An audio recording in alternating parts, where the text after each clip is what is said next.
A few more people come over to the woman's side to hold her down. Damn, this big-headed soldier who is tied up is called Jiang.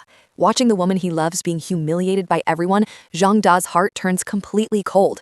Just 1 hour earlier, a Jin state envoy died in the prime minister's residence, and the secret letter he carried also disappeared.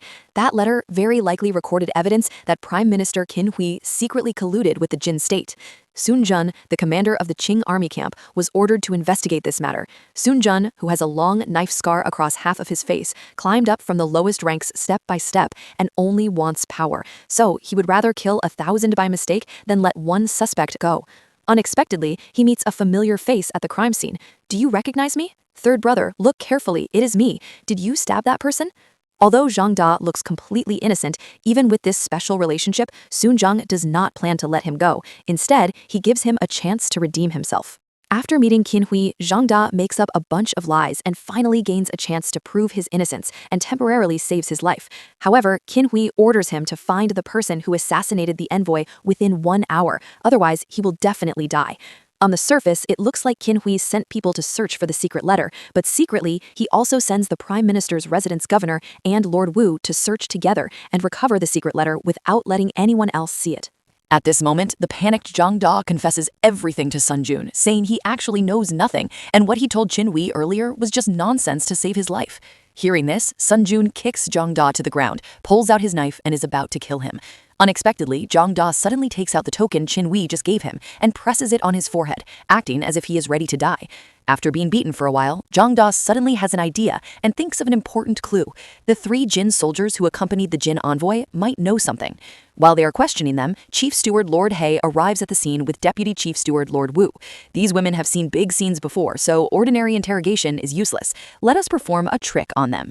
After the trick really works, they finally get some information. Through both intimidation and deception, they learn from Wu Jiao that the curfew time last night was earlier than usual, which caused the guards in the back courtyard to get off duty earlier.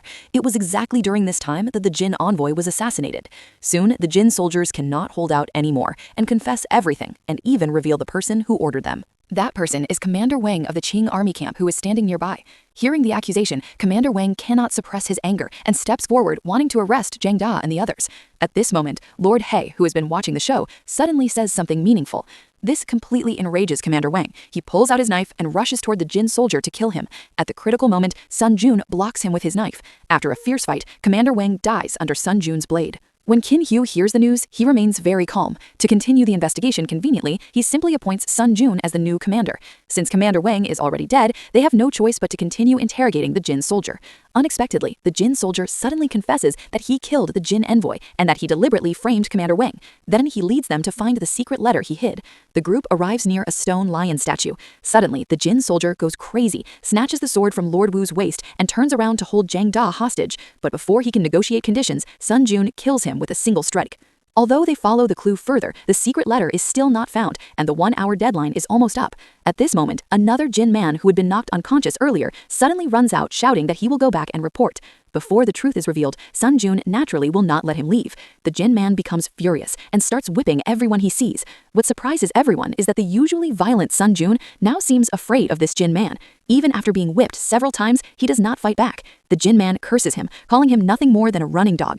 At that moment, Jiang Da walks forward with a knife and cuts the Jin man's throat with one strike. "You are afraid of the Jin people, but I am not. Anyway, I will not live for another hour."